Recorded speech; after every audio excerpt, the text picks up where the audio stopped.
Hello everybody, it's me, TONIK TZW, and this is World of Warship Legends, the Tier 7 Premium Japanese Cruiser, the Azuma, and this one is titled Cruising to Glory.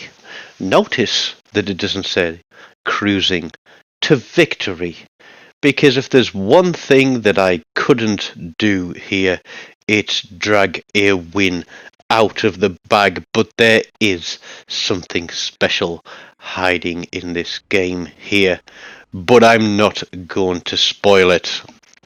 Now, I forgot to load the team screen at the start, but we are here on Land of Fire, and there's going to be some annoying little ships out in front of us. Now, I've only played a handful of games in this ship. This was the third of 3 games that I played in it tonight. I managed to get 2 second places in a ship that I rarely touch. You know me, I love my destroyers. I'm all right with battleships.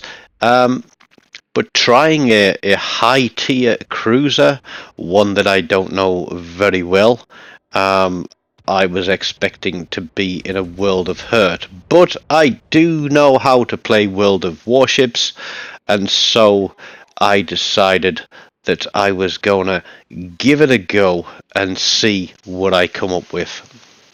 Now, one of the things that I do when I play a game, as well as watching the minimap, is I'll watch other players to see where they move to and how they position their ships.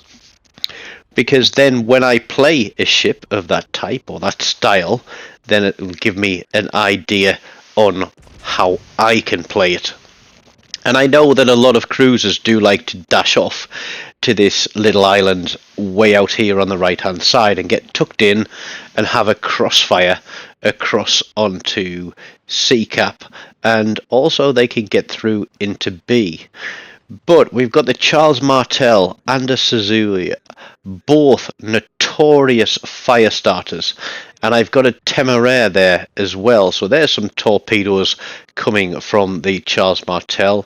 We've lost sight of them, but we can see those shots going in, and I think too many people are watching Hipper's videos, to be honest, because every cruiser that can start fires seems to be running an agile build these days, and although I can land some shots on them, I'm overpenning. And I'm like, yo, shit, what kind of range do I need to be at to make sure I get some good hits? But if I'm over-penetrating a cruiser, perhaps I'll have some better luck against a battleship. But no, not a Nelly.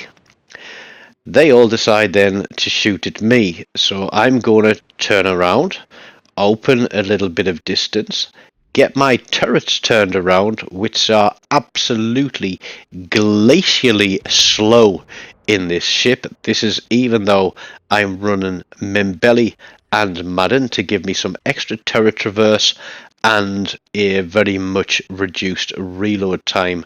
I think I'm about 18.5 seconds in this. I have seen people with it lower, but I don't have all the commanders at maximum level, so I have to deal with what I have and try to do the best with what I have. So we've gotten ourselves turned around. The 2 battleships have pushed in. I think it's a Friedrich de Grosser and an Awami, and they chunk the Suzuki, and I'm just trying to get back within range and see if I could get some fire on these things. But every time I get lined up for a shot, the ship disappears. But we're going to try and get a shot across the top there. Now, I know that British battleships tend to have quite strong lower plate armour, and not to try and go for the citadel, but to aim a little bit higher. But that doesn't seem to have much effect there. So I'm thinking, well, what do I do now? Can I get across the top, blind shot that one? Are we going to kill seagulls on the mountain? Let's have a look and see what we get this time. And yep, we get nothing again. And I'm so tempted to switch to high explosive, but I've seen so many people say that the AP on the Azuma is very, very good. But are they running somebody like Zhao to give them extra penetration on this? Because I didn't seem to be able to do a lot of damage. Now at this point I'm thinking of pushing across, but I'm thinking there's at least two ships have got that Chung Mu in sight, but no, he kills a battleship and he is going to go on his own little rampage. We've already lost our destroyer and two battleships, and it's like, crap, what do we do from here? Now this battleship just off to our right there, he did come from B cap. Sorry, is that the Awami? Yes, it is.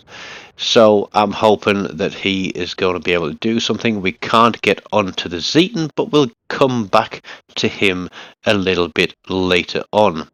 So there is the Charles Martel, low health. I'm going to hopefully use my dispersion to try and land a lucky shot on that Charles Martel. And we do. We get onto the kill board with one kill and just over 30,000 damage. So I'm feeling a little bit braver now.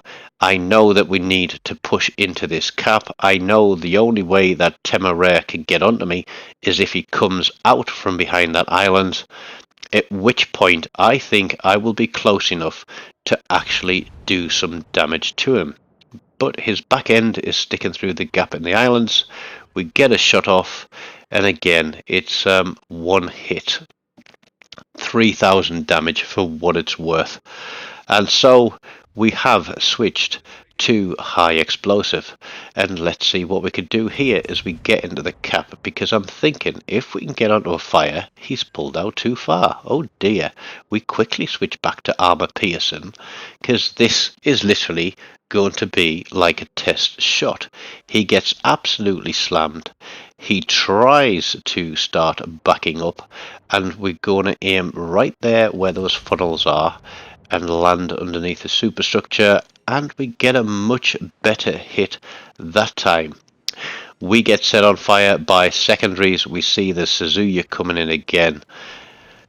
Agile cruisers, they're worse than destroyers, just trying to get a shot on them.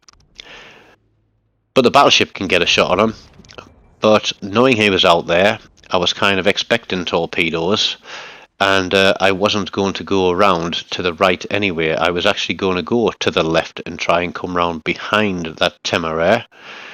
But the Suzuya is now low health. We know he's fired his torpedoes, and this is where he makes a mistake, because he could have kept going away from us.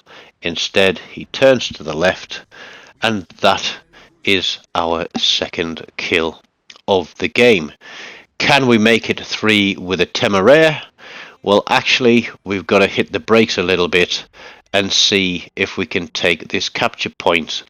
And I do notice on the minimap at this time that the Zeton is pushing round behind us.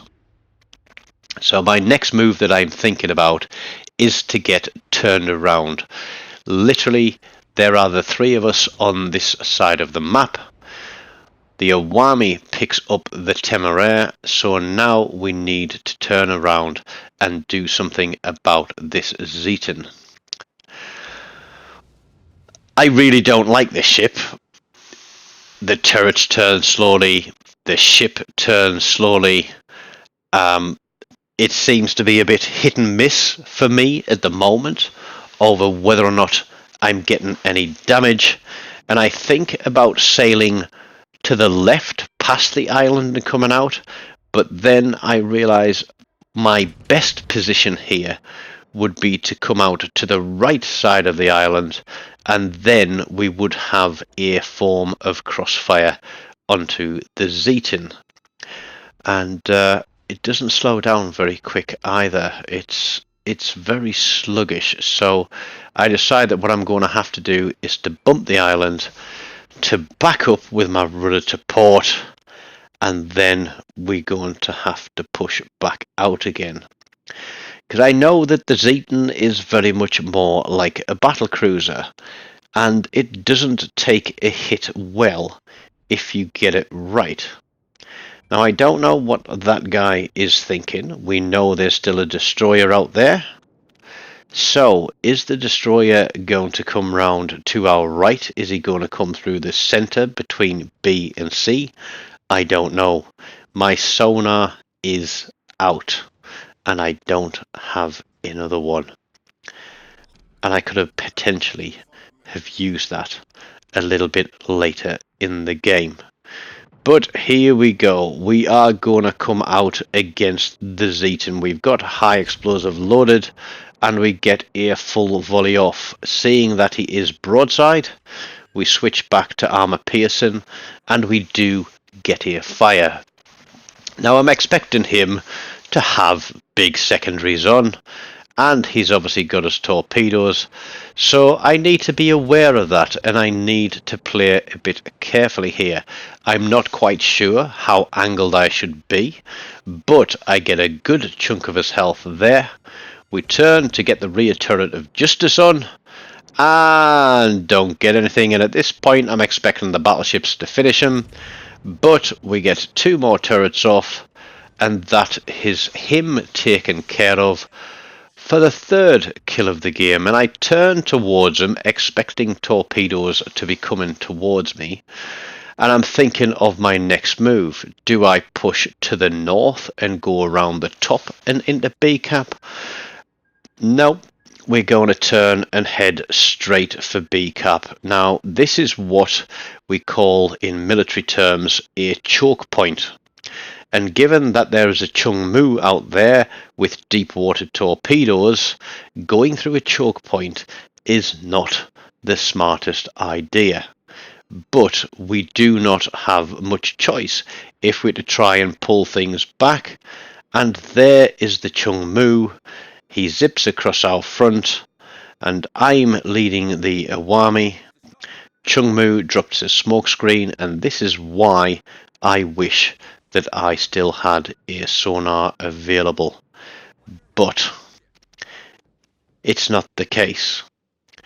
We see that there is a Lafudra off our bow, so thinking that the Chung Mu may sit in his smoke off to our right hand side. And then the other thing that I realise is that there's still a cruiser out here as well. The Awami behind me ate all of the torpedoes, and so my backup is gone. The remaining backup that I've got is a long way behind me, but this smoke screen is going to give me some cover to push out into this cap. I've got my guns to the left expecting that Chung Mu to be close, but he's not. He's run. What does appear is there. It's a Wichita CE. I've only got high explosive loaded, so I'm going to fire it anyway. There we go. And I should have perhaps been firing high explosive earlier, because that took one heck of a chunk off him. I've got to turn into him. I've switched to armor piercing. He's going away from me, and I'm now thinking, should I have left high explosive loaded? But we shoot him in the butt, and we get a kill. That is number 4 for the game. And that battleship behind me at some point asks for intelligence data or data, even though there is a Lafudra quite visible there in B cap. And so I'm kind of playing blind here. I'm expecting torpedoes to come around the corner any time, but that Lafudra is being smart and he is backing up. So I'm going to put some shots through his superstructure, and then because he is kind of bow tanking me, I'm switching to high explosive again. And as I said earlier, this is very, very much a learning curve for me. And I think that Awami behind me is firing HE as well. There's a fire on him. It looks like he damage cons it. So we slap him with some HE. No fire. Back to armor piercing, because I know that French battleship turrets don't take a hit well. But I'm very aware that the clock is running down, so if we can do some more damage to this guy, at least we can make it a good game. And the best way to do damage with a ship against another ship is obviously to ram them. And that is Kraken 126. Sadly, it's a defeat, but I really did try my best to get the hang of this ship. And as the clock ticks down and gives us the results, I think a whisker under 124,000 damage with 5 kills and a solo cap is something that I should give myself a little pat on the back for, especially when it comes to the team results. And I see that I have broken through 2,000 base XP on a defeat, which is more than second place on the winning team, and they've got a win bonus. So that could have been a 3,150 base XP win or more had we managed to take care of that destroyer as well. But it wasn't to be. We'll carry on learning. Don't forget to smash the like button, leave me a comment, tell me what build you've got on Azuma, and if you haven't done so already, please do subscribe to the channel. Until next time, goodbye.